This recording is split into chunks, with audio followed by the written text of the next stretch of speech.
Good morning and Assalamu alaikum. You're tuned into Inspire FM 105.1 FM. It's Friday, 4th of October, and the time has now just gone 10 o'clock.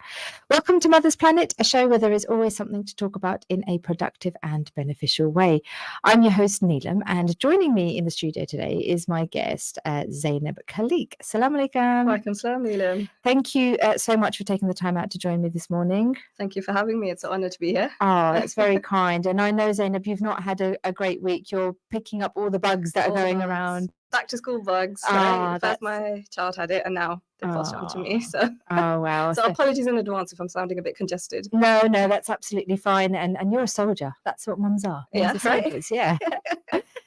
So, listeners, I will get Zainab to formally introduce herself a little later in the show. But first, Zainab, how's your week been? It's been quite busy, actually. Obviously, as a teacher, the start of the academic year is always a bit busy. And the rain doesn't help. Oh, I know. It's been awful. And it always tends to happen when you're going to collect the children. Have you noticed that? Yes, I know. It's 3 o'clock and it starts pouring down. Absolutely. Yeah, it's like it's timing it really well. Yeah. And with the last couple of days, I dare I say too much, but we've had some nice sunshine. We've had some nice sunshine. And, it's a bit confusing. Yeah, alhamdulillah, we've had nice sunshine. And every time I look out the window, I think, oh, yay, the sun. But then I'm like, no, it's cold. It's still cold. It's sunny, but it's cold. You're still having to put the heating on. Yeah, and I'm reminding the children that you have to have jackets on because it's actually cold still. So, make sure. They understand the concept. My little one, I was trying to put a coat on her instead of the jacket. And she's like, no, it's sunny outside. I'm going to wear my jacket, not my coat. Absolutely, yeah. There it's a bit confusing for them, and I don't think it helps when I rock up in my sunglasses in the morning as well. It's driving. I need my sunglasses on, but when I wear my sunglasses, it's like, well, Mum, it must be sunny out there and really warm if you're wearing sunglasses. So I don't think it helps. Rock the look, right? Yeah, exactly, absolutely. So yeah, and I went and invested in a really nice granny rain mac. Oh, really? Because I thought I'm sick and tired of wearing this thin jacket that I wear and getting drenched. Because every time I pick them up, I have to take the coat off and then sit in the car. Because last time I sat in the wet coat and it soaked through. It just I was drenched when I got home. So I thought this is awful. I'm not going to do that. So I go and I buy this rain mac, which is not flattering at all, but it's proven to be. I'm sure you can pull anything off.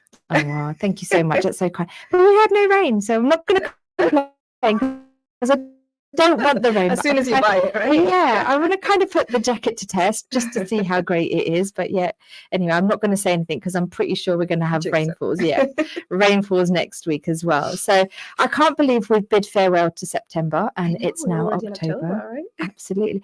I mean, October's a bit of a bizarre month because the weather is always a hit and miss. I think a couple of years ago, my daughter has her birthday on the 1st of October, and I remember having a garden party because it was warm enough to do so. And it was a bit different this year. We they're at school, so she came back home. Pool party and stuff. Yeah, it was a pool party. Yeah, absolutely. Yes. So, listeners, we are live on air, reaching our listeners through the airwaves at Inspire FM 105.1 FM. You can also connect to the show via TuneIn on the Inspire FM webpage. And if you are out and about, don't worry, you can still catch the show on your smartphones via the Inspire FM app.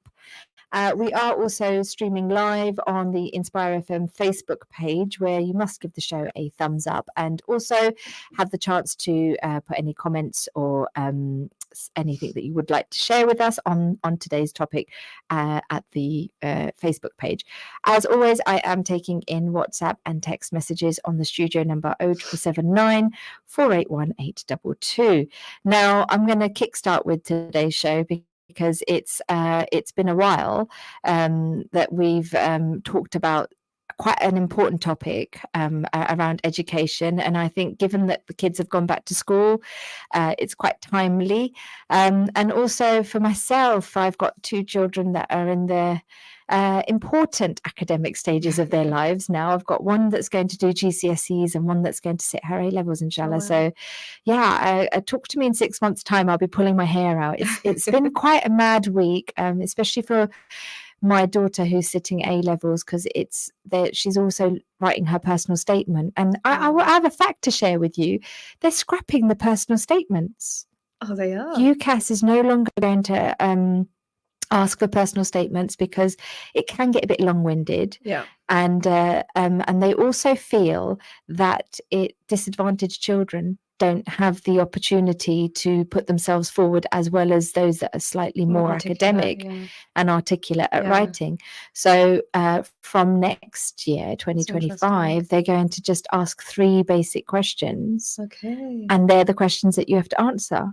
That's interesting, because that's one of the points I was going to mention about oracy. Yeah. Oh, well, we'll cover this later, listeners. But yeah, because it's only because I've been helping my daughter write her personal statement, and my son's sitting there, and she kept looking at him saying, "You're not going to have to do this. You're not going to have to go through this grueling process." And he's like, "I think those 3 questions are quite good, actually. I'll just, get to what I need to get to."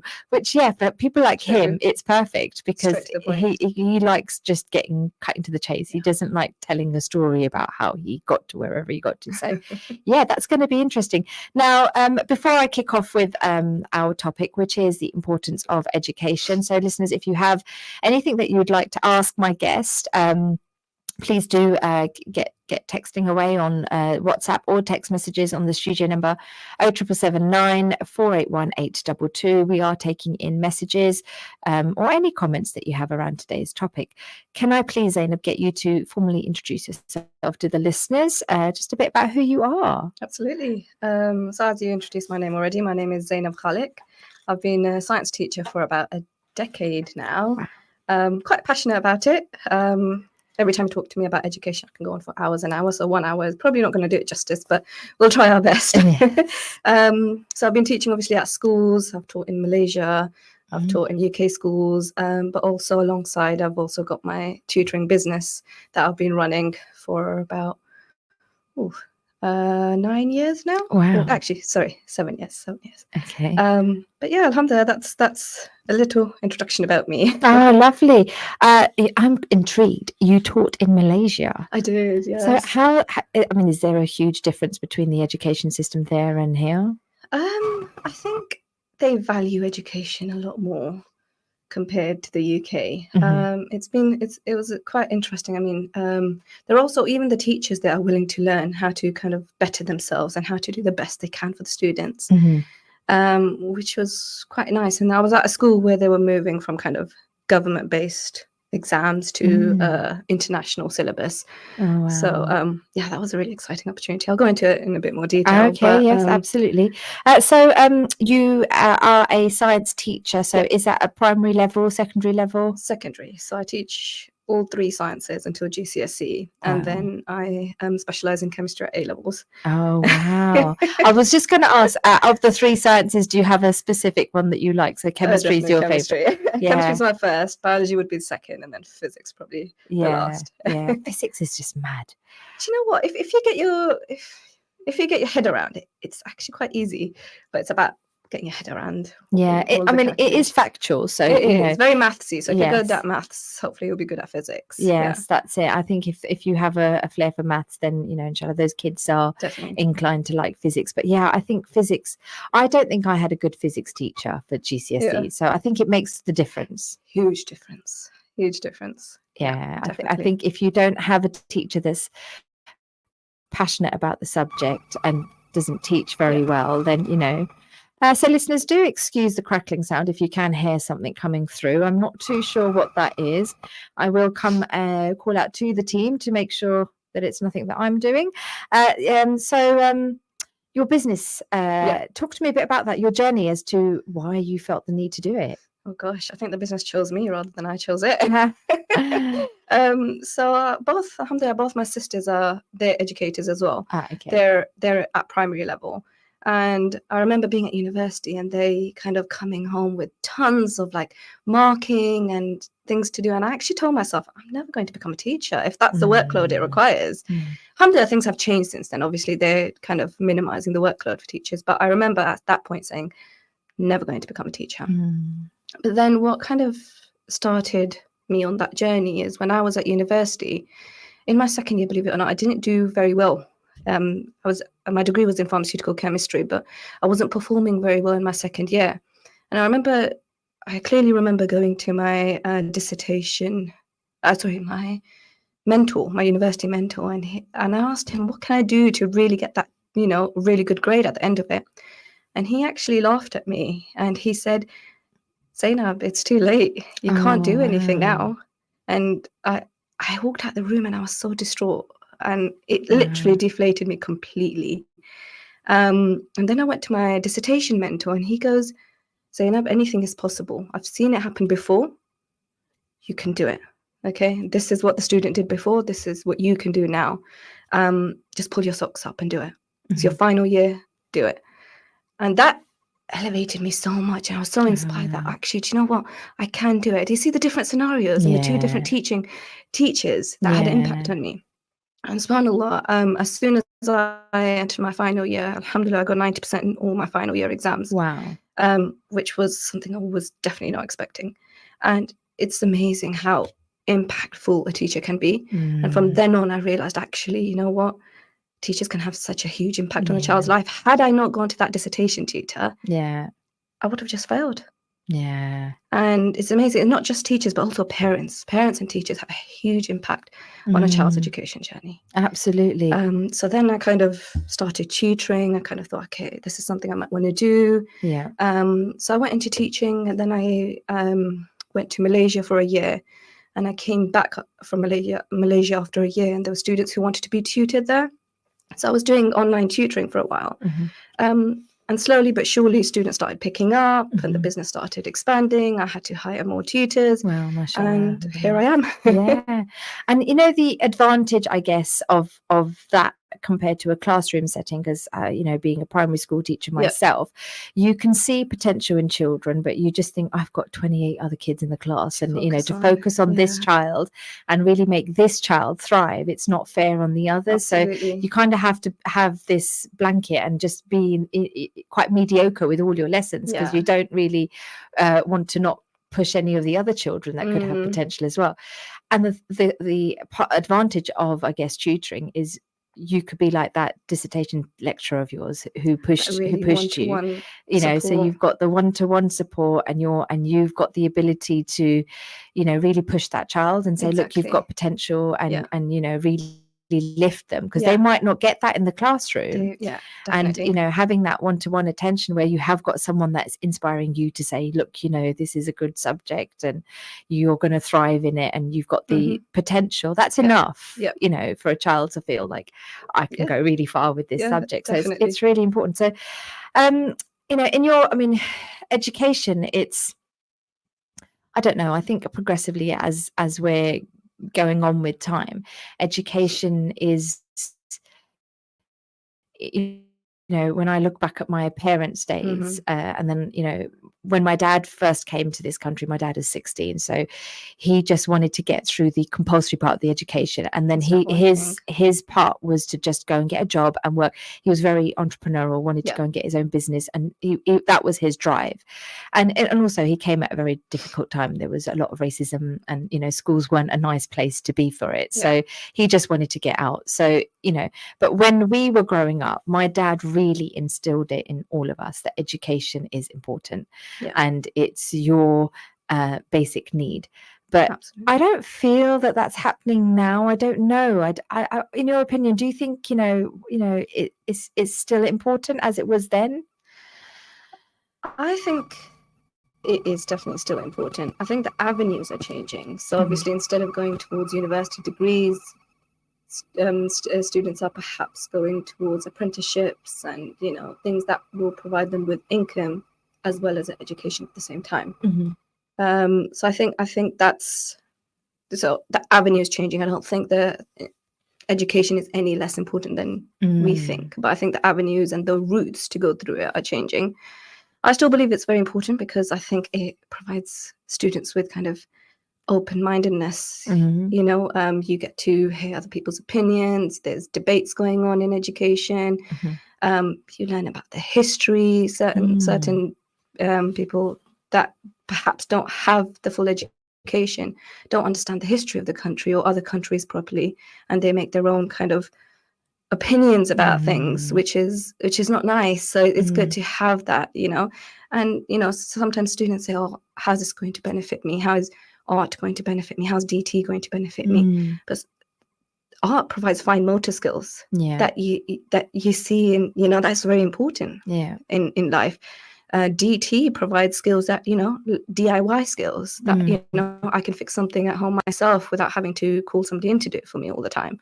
So there's all these subjects actually do provide really good basis for the future. Yeah, absolutely. And I think it's absolutely right. It's a stepping stone. It's having I think it's my headset that's going crazy, so I'm going to take it off because it's got a really bad crackling sound in it, and I could hear it all the way from here, actually. Deafening me. It's going to deafen me, so I'm not going to wear my headset. I'm just going to take it off. And it's like a stepping stone for students. They have the foundation. Absolutely. And also it equips them a bit better, so if they wanted to have a discussion, an in-depth discussion, they've got some foundation, something to around stand on, some information. Actually, I do know my information. Absolutely. And it gives them the confidence as well. I think when you're talking about a subject that you're passionate about, and if somebody asks you, what are your kind of educational background to this, and if you don't have any, then the other person won't look at you in the same light. Although it shouldn't be the case, but other people do tend to judge, like, who are you to tell me how to do this if you haven't done, you don't have the educational background about it. It's to give them. So how do you think education impacts students in the future, their opportunities and successes around education? Do you think having it will impact either of those two, opportunities and success? I think it does, because it also opens up opportunities for kind of networking as well.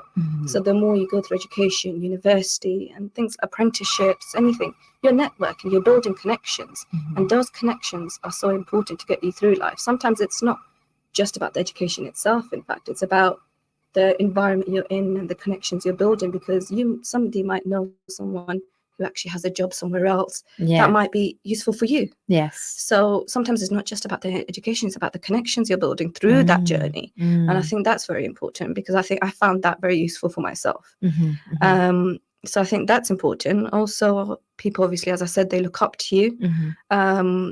They have the confidence in you. So, for example, with my business, if I hadn't myself been a teacher, if I didn't have the PGCE myself, or if I didn't have the subject knowledge myself, would their business be where it is now? Probably not. So I think people do look up to you. People do want to come to you if you have that secure kind of educational background. Absolutely. They believe in you. And also for you as the business owner, being a teacher, you know the criteria, you know what's needed for a good teacher, you know what's the characteristics, and what passion would be shown through a teacher, that okay, this teacher is actually going to be really good at this subject, or you can slot people in places, whereas if you didn't have that experience or knowledge, it would be very difficult for you to do that. So I found that when because neither of us are Luton born and bred, so when I came here and I had children, the first thing I did was look at schools, because for me it was really important that my children went to a good school, and I found that my criteria was way too high. I had to really lower my standards and say, right, okay, if I want that kind of education, I'm probably not in the right town, or I'd have to think about paying for private education or topping it up or what have you. So I really had to, but it was that knowledge of being a teacher. I knew what to look out for. So, I was, and obviously, as you have more children, you become a bit more lenient with your criteria. You just think they'll learn off each other. So, alhamdulillah, that's what's happening. So they are learning off each other. So do you believe that education? Oh, yeah, this is a really interesting question. So do you believe education can reduce inequality and create more opportunities for disadvantaged students? Now, we're both from South Asian communities. Do you think having an education will give us better grounding? Yes, and yes and no. I mean, so it is an interesting question. I perhaps interpreted it in a slightly different way, where is the same sort of education available to kind of both the rich and poor, and for me, I think there will always be a gap. And although schools and the community is trying to tighten that gap, which hopefully is kind of getting somewhere, we are trying to tighten the gap. I think there will always be that sort of financial gap where the rich can almost buy themselves into like private schooling. They can buy themselves into the jobs. I'm not saying you bribe their job, but you have connections. You say, okay, look, my son didn't do too well at A levels, or at university, but let's let him volunteer here for a little while. There is that sort of thing, but and unfortunately not everyone can afford that. So I think there is a disadvantage, but the way we can kind of back that up is the statistics actually show that if parents engage in children's learning, they can boost their attainment by 20%. So you don't need money to do that. It's just about engagement. And absolutely. I think that's kind of the next topic I kind of want to come on to. Yeah, no, absolutely. But I mean, it's interesting that you say that. I mean, I agree with you that there is that financial advantage that people have with where you can provide children, you can surplus the education by paying for extra tutors. But do you not believe that it's down to the individual child? Absolutely. I've heard of stories where parents are putting their it's kind of like, when parents take their child to Islamic madrasa and they expect the madrasa to just fix everything. And same with schooling.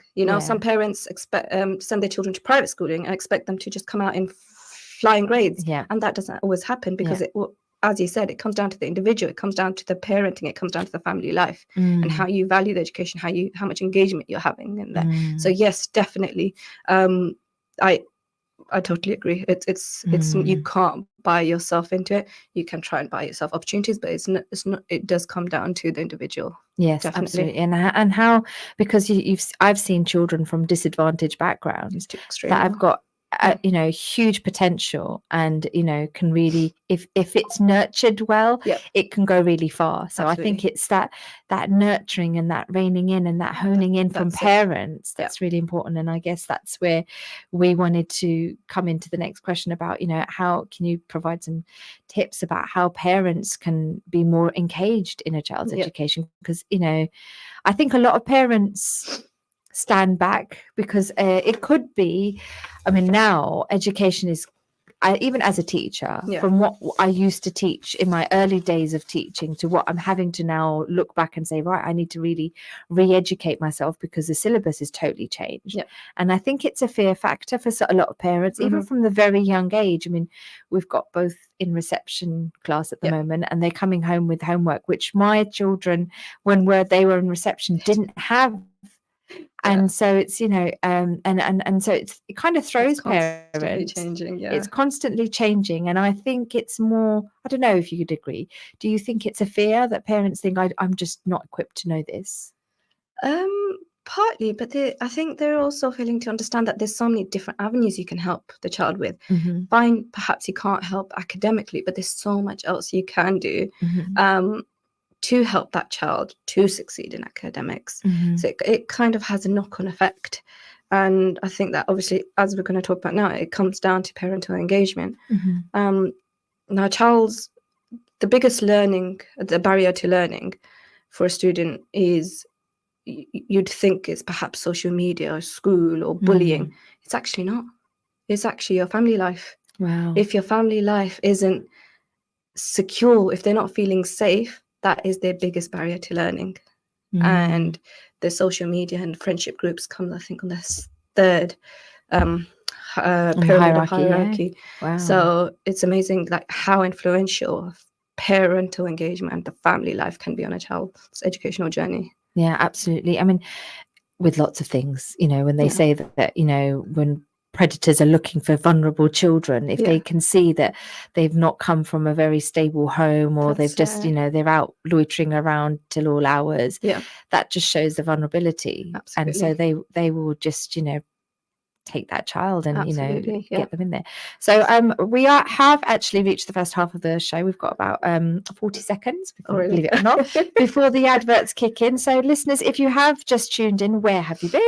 I have the lovely Zainab with me this morning, who is a science teacher, running her own business as well, and is very passionate about education. So we are talking about the importance of education and how we can, as parents, reinforce this in our children and be supportive. So I guess the question I did ask was about if you had any tips and things. So maybe after the break, listeners, I can get Zainab to go into that more. So if you have any questions or anything that you would like to share with us this morning, the number is 07779 481 822. But for now, go refill your hot brew and join us after a short commercial break. Assalamu alaikum.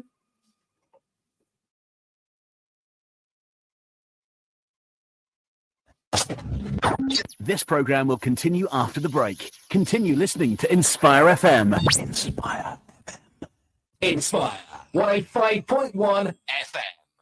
Why do Tops Pizza deliver the top pizzas in Luton and Dunstable? For a start, all the toppings are 100% halal, and Tops use fresh dough every day. Then there's the cheese, the highest quality available. And when it comes to food preparation, cleanliness is taken as part of our faith. So that just leaves the taste, choice, and great offers, including buy one, get one free on all medium, large, and extra large pizzas. Tops Pizza. Wellington Street, LU1 5AA. Order online, topspizza.com or via Just Eat. Download our app or call 01582 72 5000. For expert legal advice and support, talk with Luton's leading solicitors, Hannah Solicitors. We specialise in conveyancing, wills and probate, family law, immigration and personal injury, legal matters that matter to you. Our experienced legal team are here to help you through every step of the way. Call 01582 329 069. That's 01582 329 069 or click on hannahsolicitors.co.uk. Hannah Solicitors, professional advice with a tailored approach. Hello, my name is Kai from Luton. My name is Alice and I'm from Hertford. My name is Factory and I'm from Friends. My name is Jasmina, I'm from London. My name is Camisa from Hackney. My name is Maria and I'm from Luton. My name is Hayley and I'm from Bedford. My name is Runji and I'm from Luton. My name is Saba and I'm from London. My name is Jade, I'm from Luton. My name is Joanne and I'm from Luton. My name is Naji and I'm from Middlesbrough. Keep listening to Inspire on 105.1 FM.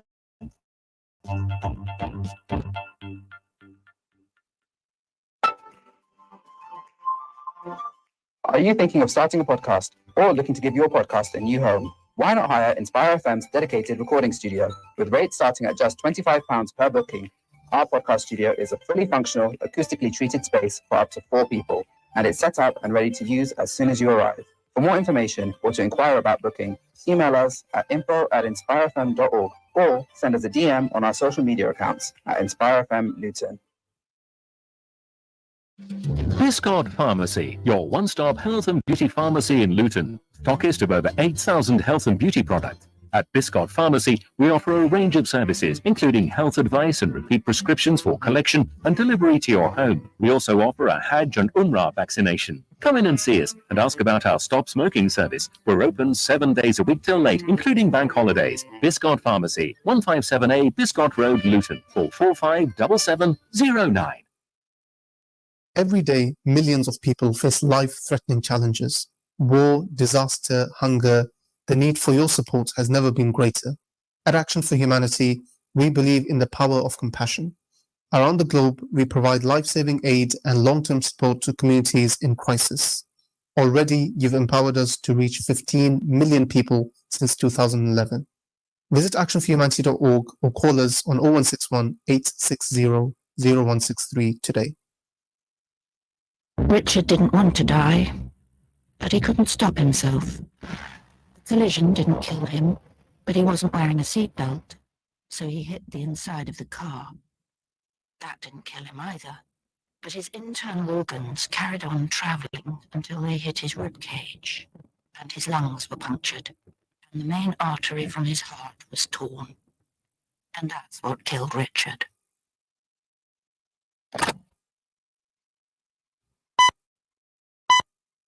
From the studios of Inspire FM, the time is now 10:30.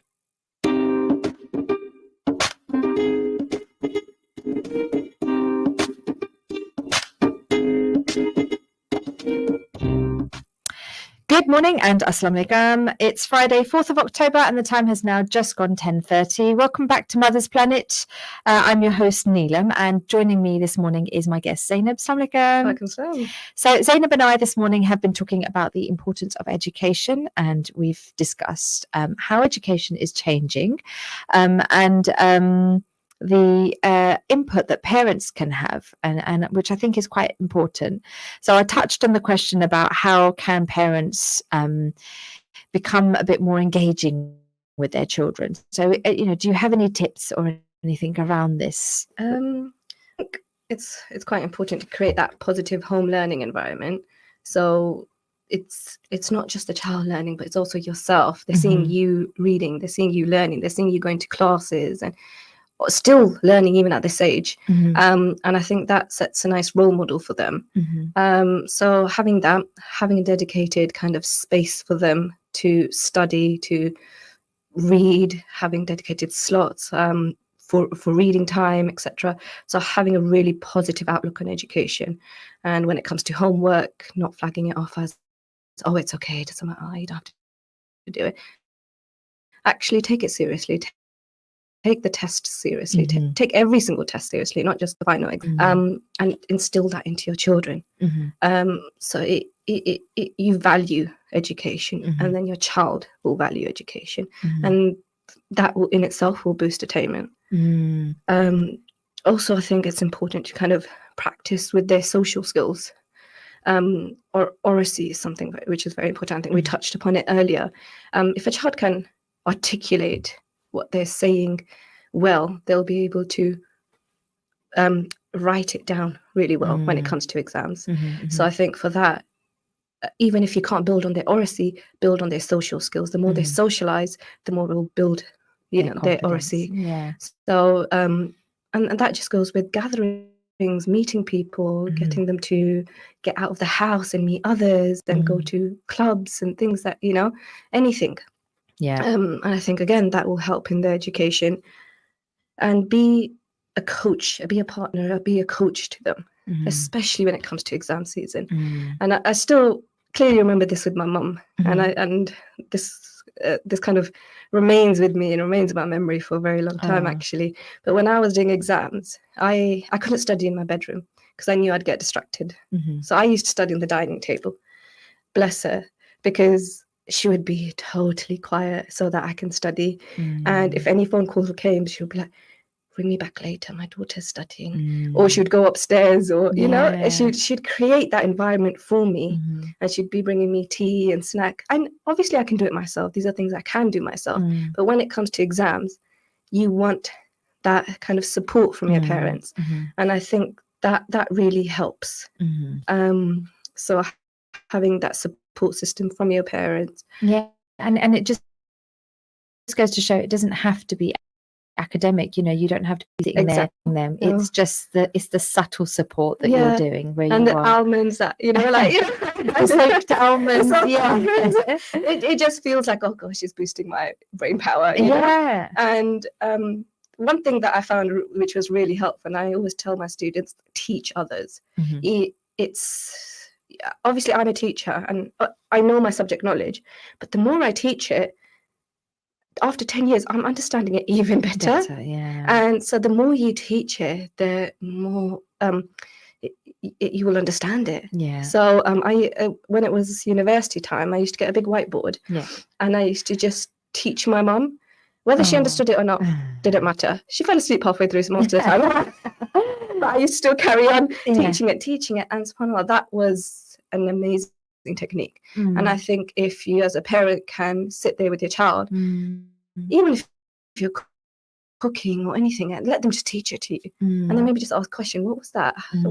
Just question them. And I think that that worked really, really well. And I use that in my teaching as well. Go ahead and teach that student now. Yeah. And it works amazing. And they feel boosted as well. Yeah. You know, oh, I can teach this. Yes, yes. It's reinforcement of knowledge as well. And I think it's a strategy. I mean, often my kids will come to me and they'll be reading a book and they'll get stuck on a word. And I have to think twice about the word. And I'm like, read the sentence out again and try and see if you can understand what it's saying in the sentence. And so they think it could be this and it could be that. And I said, so, you know, it sort of changes their way of, I don't understand this word. I really don't know what this is saying. Yeah. And what I like about what you just said is that you didn't just tell them the answer. You're telling them to get to it themselves, which is such an important skill. They're not just relying on mom's going to tell me the answer. Yeah. Mom's going to help me get to the answer. What do you think that word means in that sentence? And that's a really good way of approaching it. So things like that would really help. Yeah. So that's great. Helping them stay organized. Things that school can't teach, like planning. It's very difficult to try and get organized, but I think you're right, because he confessed to me early this week, and it's trying to just find the time where we can both sit down and just do this. So we've allocated a Saturday morning to doing this, but he said, Mum, I need a timetable, and I need some guidance and structure. I just need you to, because he's getting lots of homework, lots of test papers from school. There's enough to keep him going. I don't need to surplus it with anything. I think, and that's the other thing. I don't know if you agree, because it can get, for me, it just feels like you're stuck in front of this in paper and you're doing this and you're doing that. I feel like I need to top you up with some extra help. Let's get you. And he's like, no, it can't. Would you agree that overdoing it can have mental effects on children? It can affect overdoing homework, overdoing, giving them more than they are needed. Like, I think so. So as other teachers may disagree, but as a teacher, I think some teachers just give homework for the sake of giving homework. It's a tick box exercise, or I have to give it once a week, or I have to give it twice a week. But really, does that homework serve a purpose? And that's very important. And I think we'll probably touch upon technology and AI and how that impacts homework, and how useful is that homework now? And things like that. So I think some places it is a bit of an overkill. I agree. I mean, we can, how do you see the role of technology playing in education? Oh, gosh. There's pros and cons. But I feel at this stage, there's probably more cons than pros at the moment. To control, my daughter's sitting A levels at the moment, and part of her English coursework is to write an opening of a story, and they've got a limit to words, but they've got to make it powerful. It's up to them what theme they choose. So she's chosen dystopia, which is beyond me, because I don't like dystopian books. I feel that it really disturbs me, but she likes it, and she's running with that theme. And because she reads books, she loves reading books. She's got a good knowledge and base to go off and write a story, because that's her theme. That's the books that she reads. So she's going to go off with that. So she's got a good foundation. But there's children in her class, and this is like children that are turning 18. That will go to AI and ask it to support their writing or do their writing. And the teacher has now taken all laptops away from the class and has said this coursework is going to be done in class, and given everyone pen and paper. What's your thoughts on that? I think it's a big challenge at the moment with AI. I mean, you set a piece of homework and they go home, and you can just tell when they bring it back that they've put this onto ChatGPT, which comes back to, actually, is that homework really beneficial? Think from a student's perspective. Are they going to go home and just Google it, or just go on ChatGPT? What can you do to change that? Which is why when I kind of do lessons, I base it on, actually, let's come in the classroom and do a quiz at the start. with nothing, knowing nothing. I'll tell them what the topic's going to be about. You come in and you're going to do these questions at the start of the lesson. I had a fact, actually. I'm going to try and find it. I've got an article here about in Finland what they've Finland, their education system is brilliant. I think they are constantly doing it. So a town called Rikimäki in Finland has put pupils back, books back in class. Schools in a Finnish town have gone back to using books. For several years, pupils in Finland have been relying on screens in classrooms, and teachers and parents were concerned about the impact of too much screen time on children. So that the young people themselves actually admitted that they found working on devices actually quite distracting, and they felt that they were just not focusing on the subject. And now, since scrapping that, their concentration has improved, and handwriting has as well. I was going to pick up on the handwriting aspect of it. That's really, really interesting, because with technology, everyone is so engrossed in kind of using iPads and, computers, laptops to type.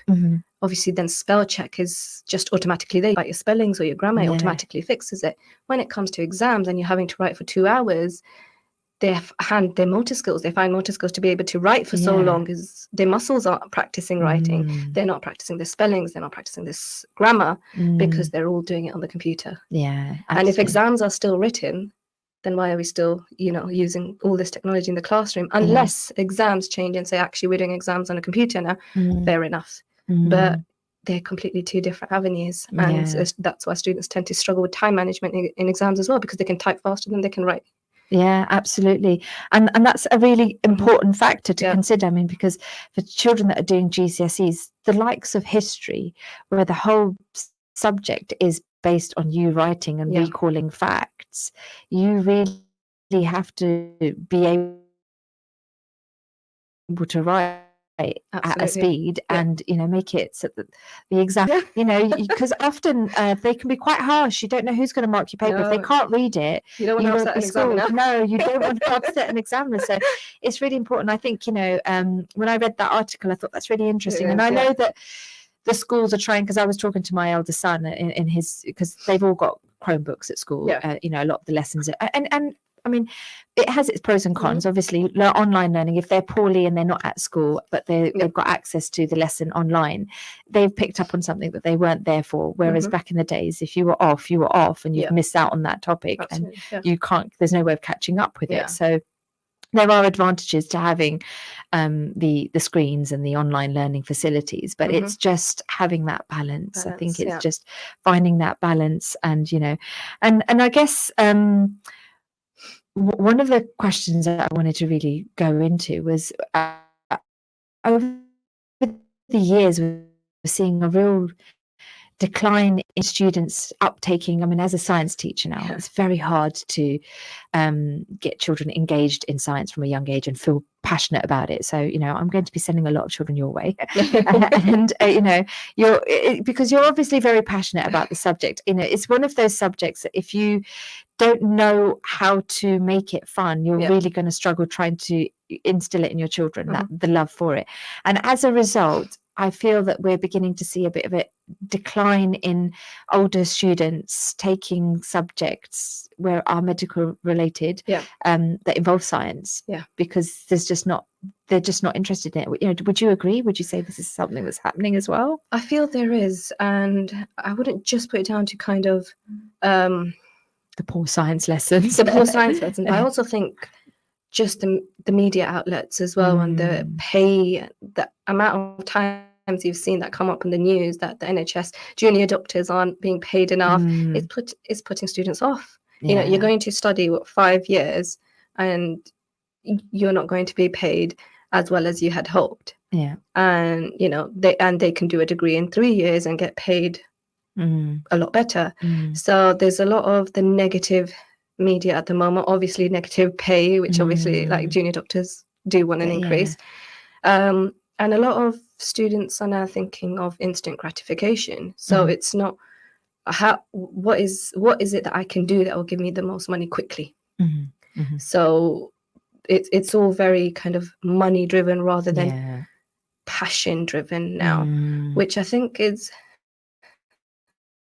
kind of dangerous, because actually you need to have the passion for what you're going to be studying.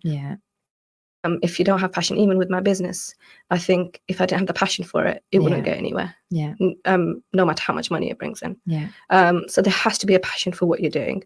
And that again, sorry to interrupt you there, it comes back to parenting again. Because, you know, we have gone through so much of life's experience to tell our children enough to say that, yes, you know, I did this job because I was money driven, but it didn't satisfy me. I was not getting anywhere with it, even though the money was coming. I was not happy doing what I was doing. And so it's important that we as parents step in and remind them. No, it's important, because a lot of the children these days, they are money driven. They do want to just start a job and get the money going. But actually in the long run, it's not going to be really good for you. You need to be doing something that you're going to enjoy, you're going to get purpose out of, whether it pays well or not. Hopefully with the passion, the money will come in as well. Whenever you start a business, whenever you start anything, yes, the money might not be great, but as long as your passion's there, sooner or later it will come in. So always, I think I absolutely agree with you. I think initially, whatever your passion is, you may think that this isn't going to generate any money, or it's not going to. But if you're really good at it, and you really are good at it, people are going to see that. True. You've become a specialist in a field that you were passionate about. Absolutely. I mean, teacher salary isn't great, but the more passionate you become, the higher the levels you go, the better you become at it, the more income you get. So it does come, and it's a long term. It's a long-term benefit. You'll reap the rewards of it later. And it's nice getting them mentally, to see that. Mentally it'll be good for you. I mean, how many people are starting jobs that are paying great, but they're getting overwhelmed, they're stressed out, they can't manage it, their work-life balance is struggling, they're struggling. However, if you did something you're more passionate and happy about, then it's longer lasting. Absolutely, yes. And I think that, so I mean, I did ask as a science teacher, you obviously see it all. You see the children struggling. What do you think are the most common challenges students face in science? I think being able to kind of visualize the practical experiments. Mostly students get excited when they're doing experiments, and they forget to understand what's actually going on in that experiment. They're like, oh, we're going to mix an acid and alkaline, see what happens, and there's color changes and things are going boom, but it's not just about that. So, and I think that's very challenging for students and for teachers, that actually, how do we really get them to understand the deeper level of what's actually going on? And that's where actually I see technology as a pro, because there's many simulations out there. For example, there's something called PHET simulation that actually shows at an atomic level what's happening in that practical. So, which is really nice for them to see. And I tend to always use that before I do an experiment, so they actually understand what's happening. So if you see acid and alkali titration, those scientists who are listening right now, if you are, if you're adding an alkali to an acid, what's actually happening? The OH minus ions, the H plus ions, and then the color change when it happens, the endpoint. You see all of that in a simulation first, and then you do the experiment. It makes more sense. So it's being able to use technology hand in hand where perhaps students might find something challenging. So I think, yes, that's... And I think that's, as you say, an advantage. It's also... for those that are like kinesthetic learners that visually learn something, that, I need to see something. And I think I'm one of them. I think I need to see someone do it and then, or explain it visually. And then it makes more sense to me. So I think having that access and resources out there is changing, because it wasn't around when we were in the it was textbook, wasn't it? It was literally, you could get away with parrot fashion revision and you'll be fine. But nowadays, even the exam boards are changing. They want you to really grasp what's going on. Everything's changing. I mean, recently, I have to share this with you, because my daughter did her theory paper for driving. And I said to her, what's the pass mark? And she said, oh, you have to get over 43 out of 50. That's the score that you have to get to pass. And I said, oh yeah, I could do that. So I did the test paper, and I'm looking at the questions, and one of the questions was, a car has just caught fire, and the driver and passenger are sitting there. What would you do? And I thought, to be honest, I'd call 999 and then go, because it's not my business and I'm not medical. But that, in the options that you get given, that's not even there. What, calling 999? Call 999 was not an option. Oh, really? It was, get a blanket, put it around their hand, put some cream on there, talk to them, comfort them. And I thought, oh my gosh, they're not even giving me the 999 option. And I didn't pass that test. Just to let you know, and it's just bizarre questions. And my daughter was like, "Mom, didn't you know you'd have to do this?" I went, "Oh wow, that is no. In a real life situation, you don't do that. Okay, you don't you panic straight away. And you call the experts, right? You call 999. Absolutely. But I was really shocked with some of the questions, and it was like, cars broken down and they're on the side. What would you do? And I was like, no one stops to help anyone now. What are they expecting? So yeah, the questions have changed. It's not like the questions that we had, where it's just asking you what that sign looks like. It's very in depth now. So I mean, thank God we're still on the roads. Yes, exactly. So I think, based off of that, the education system is constantly changing. And I wanted to ask you the question, where do you see the education system going in 10 years time? I think technology is a huge part of it. I think it is going towards AI. I mean, there's a school, I'm not sure where it is. They're actually trying out. Have you heard about it? They're trying, but AI. I know where it's going. They're trying AI as a teaching tool. So there's no teacher, teacherless classroom, and it's just literally, they come in, they wear their headsets, and is artificial intelligence teaching them the whole topic. And questions arise, well, how personalized is that going to be? What if the student's having a bad day? How do you cope with that? The emotional side of things. Can AI really give that sort of support? Can they adjust according to how the student's feeling that day? All of that, which I find a bit scary. They don't there's not going to be that connection. There's not going to be. And also school instills a lot of other things like consequences and authority and things like that, whereas AI won't have that. So where will they learn all those different skills from? Yeah. So there's pros, but it's also quite worrying. Yeah, I know. And I guess that kind of learning, you're going back to almost being how we were in education as well. You've got a textbook in front of you. You had the teacher there, but you have a textbook in front of you.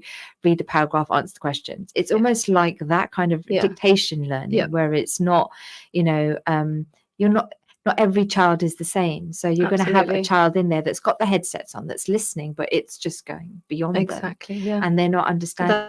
That's not the type of learning that they need. They need a teacher. I think AI is good as a tool to use with a teacher, but it should never substitute a teacher. Well, time, believe it or not, is ticking. So I want to get through some of the key questions about. So, I mean, the current education system. Do you think that it's equipping children for the real? I'm sorry, I'm jumping from all my questions. So it's only because I'm conscious of the time, believe it or not. It's gone so fast, the hour. Do you think that this current education system that we have is equipping children for the real world? And if it's not, if it is, what roles can we as parents play in this? I think academically, yes, but in other ways, probably not. And I think in other ways, it probably does the opposite. So for example, I think resilience is such a key skill to have. But I think schools actually drain that out of you. Like when you're at school and perhaps you haven't done well in a test, what do your friends and people around you automatically do? They put you down, or the teacher will put you down, or you're going down a set, or you got a 5, and how does that happen? And it actually drains the resilience out of you. So I don't think in that aspect it's actually equipping students as much. And I think resilience is so key to have in the family environment.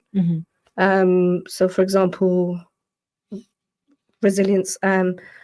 As a family, you need to relish challenges. Yeah. So, some people may say, oh, that's too hard, leave it out. No, let them try the hard stuff. Yeah. And don't help them do it. Even though you know they can do it, Yeah. let them do it themselves. Yeah. And it starts from a very young age. You have this thing, oh, no, he's small, let me help you. Let me help you open that. Let them do it. Yeah. Because when they do it, they will have that self-belief that actually I can do it. Things like that. I think resilience is the key skill to have when going forward. Yeah. So believe it or not, we've got about 40 seconds left. Really? I'm just trying to think what question, is there anything that you wanted to end the show with, I mean, I think it's advice to parents and about maximizing the benefits of education. Maximizing the benefits. I think education may feel like a long road. In comparison to your life, but people are living to 80, and what you finish education at 18 to 21, take it in, really just soak the education in. It's only a short space of your life, and it will do so much good in the long run. So I think really just soak it in. It's only a quarter of your life. Thank you so much, Zainab, for your time this morning. It's been a pleasure, and I have no doubt that listeners were able to take something positive. Assalamu alaikum.